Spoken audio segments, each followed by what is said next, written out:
DC Masud DV হারুনের চাইতে হাজার গুণ বেশি প্রভাবশালী, কারণ সাবেক প্রধানমন্ত্রী শেখ হাসিনা হারুনের কাঁধে কোনো দিন হাত রাখেনি, অথবা কাউকে উদ্ধার করার জন্য কোনো কালে ফোনও দেননি। অন্যদিকে প্রধানমন্ত্রী তারেক রহমান প্রথম সাক্ষাতেই মাসুদের কাঁধে হাত রেখে আশীর্বাদ। গতকালকে আপনারা দেখেছেন পুলিশ ইদানিং তারা রমজানে খুব পর্দানশীল হয়ে গেছে।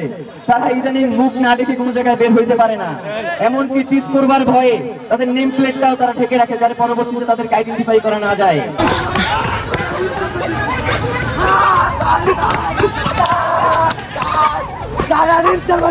সমীকরণ কি দাঁড় করাচ্ছেন? কি সমীকরণ দাঁড় করাচ্ছেন?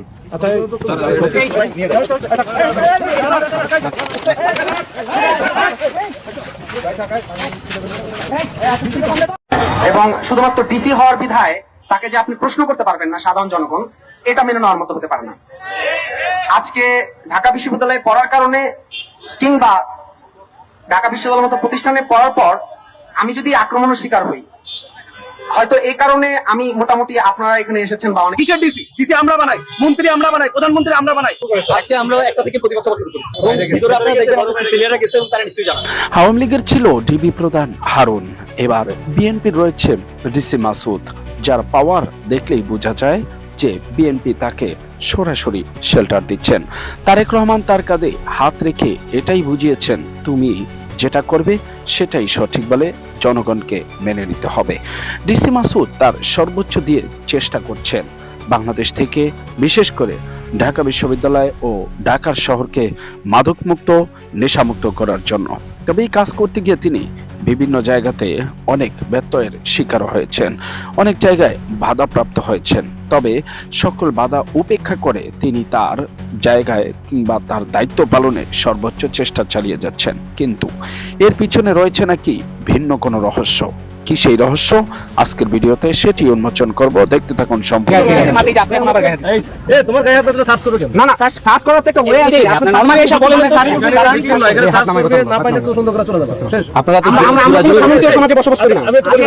আমি একটু বলি, আমরা একটা গণতান্ত্রিক সমাজে বসবাস করি। এটা তো না। এটা হচ্ছে এই যে একটা এমনি অন্ধকার এটা সোহরার উদ্যানে দিনের বেলা একটা ভিন্ন জিনিস, আবার এখন আর রোজা রমজানের দিন সে ইফতার করতেছে, করার সময় সবাই এখানে চলে যায়। যারা ভদ্র মানুষ তারা কেউ এখানে থাকার কথা না।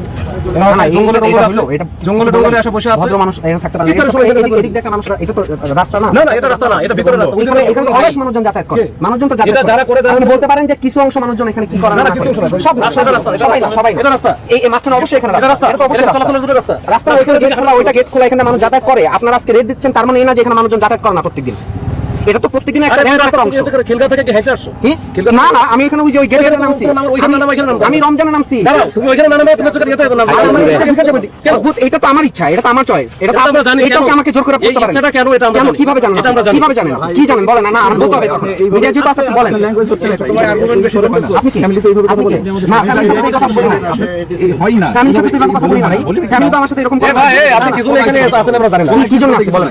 কি জন্য আছে? এখানে কারা থাকে? কারা থাকে আমি জানি না তো। আমি জানি না তো। যারা গাঞ্জাখোর, ইয়াবাখোর তারা এখানে থাকে। হ্যাঁ শুনলাম। তো এখন তার মানে কি দাঁড় করেন? সমীকরণ কি দাঁড় করাচ্ছেন? সমীকরণ কি দাঁড় করাচ্ছেন? কি সমীকরণ দাঁড় করাচ্ছেন? আচ্ছা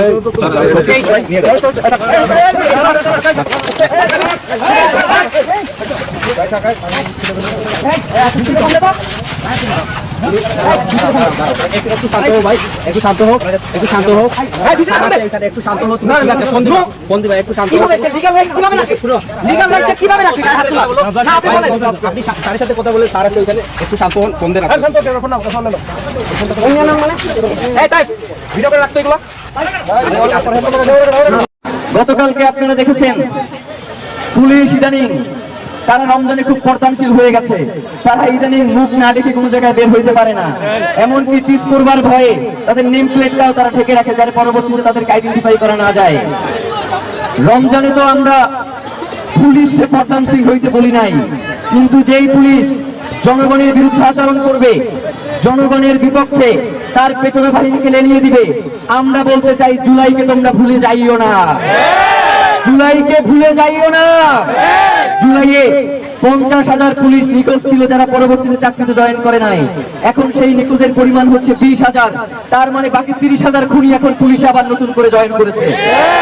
আমরা বিএনপিকে বলতে চাই, আপনারা বর্তমানে ক্ষমতায় রয়েছেন, এই পুলিশদেরকে নাগালের মধ্যে নিয়ে আসেন, তাদের হাত ছেড়ে দিয়েন না। তাহলে ওরা যেইভাবে হাসিনার যে অবস্থা করেছে, আপনার সেই অবস্থা করে ছাড়বে। আমরা আমাদের শত্রুর সাথে ইনসাফ করতে চাই। আমাদের যেই ভাইটাকে ইনকিলাব মঞ্চের প্রোগ্রামে শুধুমাত্র তার দাড়ি টুপি এবং জুব্বা পরার কারণে বেধড়ক পেটানো হয়েছে, আমরা দেখেছি গতকালকে যারা দুঃখ পেয়েছে ওই দিন তারা উল্লাস করেছিল, কিন্তু আমরা কিন্তু গতকালকে উল্লাস করি নাই। তাদের সাথে আমাদের পার্থক্য এইখানেই, আমরা সকল মুসলিম জনতার পক্ষে, সেখানে কোনো দল মত আমরা গ্রহণ করি না। আমরা চাই বাংলাদেশে ইনসাফের এই যাত্রা আগামী দিনের জন্য আমাদের যদি জীবনও দিতে হয় তবু আমরা এই ইনসাফের পথ থেকে বিচ্যুত হব না ইনশাআল্লাহ। বাংলাদেশের স্বাধীনতা সার্বভৌমত্ব টিকিয়ে রাখবার জন্য, ইনসাফের লড়াইয়ের জন্য আরেকটা জুলাইয়ের দরকার হয়। এই যাত্রাবাড়ি সবার আগে সেখানে ঝাঁপিয়ে পড়বে প্রিয় ভাইয়েরা, প্রিয় ভাইয়েরা, প্রিয় ভাইয়েরা, আমাদের কথা খুব স্পষ্ট, আমরা সৎ থাকতে চাই, আমরা যে অসৎ হবে তার বিরুদ্ধাচরণ করতে চাই। ইনসাফ ডিসি মাসুদ ডিভি হারুনের চাইতে হাজার গুণ বেশি প্রভাবশালী, কারণ সাবেক প্রধানমন্ত্রী শেখ হাসিনা হারুনের কাঁধে কোনো দিন হাত রাখেনি, অথবা কাউকে উদ্ধার করার জন্য কোনো কালে ফোনও দেননি। অন্যদিকে প্রধানমন্ত্রী তারেক রহমান প্রথম সাক্ষাতেই মাসুদের কাঁধে হাত রেখে আশীর্বাদ করেছেন। তারপর মজলুম পিতা যখন প্রধানমন্ত্রীর গাড়ি থামিয়ে তার ছেলেকে উদ্ধার করার জন্য আকুতি জানিয়েছেন, তখন প্রধানমন্ত্রী স্বরাষ্ট্রমন্ত্রীকে ফোন করেনি। আইজি ডিএমপি কমিশনারের কথাও তার মনে আসেনি, তিনি ডিসি মাসুদকেই ফোন করেছেন। আর মাসুদ ঠিক গল্পের মাসুদ রানা অথবা জেমস বন্ডের মতো কিডন্যাপ হওয়া ছেলেকে উদ্ধার করেছেন। সুতরাং তোমরা যারা মাসুদের বিরুদ্ধে চিৎকার করছো তারা মাসুদের কিছুই ছিঁড়তে পারবে না। সামাজিক মাধ্যমে ভাবে লিখেছেন গোলাম মাওলা রনি। এদিকে রাজধানীর সোহরাওয়ার্দী উদ্যানে পুলিশের মাদক বিরোধী অভিযান নিয়ে বড় ধরনের বিতর্ক তৈরি হয়েছে। গত সোমবার রাতে অভিযান চলাকালে পুলিশের লাঠিচার্জে আহত হয়েছেন ঢাকা বিশ্ববিদ্যালয়ের শিক্ষার্থী নাইম উদ্দিন, 2 সাংবাদিক এবং আরো কয়েকজন দর্শনার্থী। ভিডিও ফুটেজে দেখা যায় পুলিশ লাঠি দিয়ে আঘাত করছে। নাইম উদ্দিন পুলিশের কাজ নিয়ে প্রশ্ন তুললে এক কনস্টেবল বলেন, ছোট ভাই আর্গুমেন্ট কিন্তু বেশি করতেছ, এরপর মাইক শুরু করব। এদিকে দ্য ডেইলি ক্যাম্পাসের সঙ্গে আলাপকালে ঘটনার বিস্তারিত ব্যাখ্যাও দেন রমনার এডিসি মাসুদ আলম। তিনি বলেন, অভিযান নিয়ে বিশ্ববিদ্যালয় কর্তৃপক্ষকে আগে জানানো হয়েছিল, কিন্তু তারা অভিযান শুরুর কিছুটা পরে ঘটনাস্থলে পৌঁছান। এর মাঝে কিছু অনাকাঙ্ক্ষিত ঘটনা ঘটে। তার ভাষ্যমতে এই ধরনের মাদক বিরোধী অভিযান নিয়মিতভাবেই পরিচালিত হয়। অতীতেও বিভিন্ন সময় অভিযানের সময় কিছু অনাকাঙ্ক্ষিত পরিস্থিতির সৃষ্টি হয়েছে। মাদক সেবীদের কাছ থেকে কাঁচি, ছোট ছুরি ইত্যাদি উদ্ধার করা হয়েছে এবং সেগুলো দিয়ে আঘাতের ঘটনাও আছে। সে কারণেই এসব অভিযান পরিচালনায় সতর্কতা অবলম্বন করাটা জরুরি। রমজান মাস ও সাম্প্রতিক ব্যস্ততার কারণে কিছুদিন সরাসরি উপস্থিত থাকা সম্ভব হয়নি বলেও তিনি উল্লেখ করেছেন। তবে সংশ্লিষ্ট এলাকায় সচেতনতামূলক অভিযান পরিচালনা করা হয়েছে যাতে কিশোর ও তরুণরা অযথা বাহিরে অবস্থান করতে না পারে। তিনি দাবি করেছেন, রাত 9:30টার পর সেখানে সাধারণ দর্শনার্থীরা বা ঘুরতে আসা মানুষের উপস্থিতি ছিল না, অধিকাংশই সন্দেহভাজন হিসেবে বিবেচিত। আমাদের পক্ষ থেকে কিছু ভুল হয়েছে, এটা ঠিক, কিছু অনাকাঙ্ক্ষিত ঘটনা ঘটেছে যা হওয়া আসলে উচিত ছিল না। কয়েকজন সদস্য পরিস্থিতি সঠিকভাবে নিয়ন্ত্রণ করতে পারেননি এবং অতি উৎসাহী আচরণের কারণে 2-3টি অনাকাঙ্ক্ষিত ঘটনা ঘটেছে। অভিযানের সময় রিজার্ভ ফোর্সকে ব্রিফিং দিয়ে পাঠানো হয়েছিল বলে জানান তিনি। তবে স্বীকার করেন কয়েকজন সদস্য পরিস্থিতি সঠিকভাবে নিয়ন্ত্রণ করতে পারেনি এবং অতি উৎসাহী আচরণের কারণে 2-1টি অনাকাঙ্ক্ষিত ঘটনা ঘটেছে, যা তিনি নিজেও সমর্থন করেন না। সিনিয়র এক পুলিশ কর্মকর্তার ভাষ্যমতে, আমাদের পক্ষ থেকে কিছু ভুল হয়েছে, এটা অবশ্যই ঠিক, কিছু অনাকাঙ্ক্ষিত ঘটনা ঘটেছে যা হওয়া উচিত ছিল না। এই ঘটনার সঙ্গে জড়িত 4 জন সদস্যকে ইতিমধ্যে ক্লোজড করা হয়েছে এবং তাদের বিরুদ্ধে বিভাগীয় ব্যবস্থা নেওয়ার প্রক্রিয়া চলছে বলে জানান তিনি। অভিযানের নিয়ম প্রসঙ্গে তিনি বলেন, কাউকে আটক করলে প্রথমে আইনসম্মতভাবে তল্লাশি করা হবে, কিছু পাওয়া গেলে প্রয়োজনীয় ব্যবস্থা নেওয়া হবে, আর কিছু না পাওয়া গেলে তাকে চলে যেতে দেওয়া হবে। তিনি দাবি করেন, সাধারণত কারো সঙ্গে অসম্মানজনক আচরণ করা হয় না। তবে তিনি প্রশ্ন তোলেন, সংশ্লিষ্ট ব্যক্তি কেন রাতের অন্ধকার।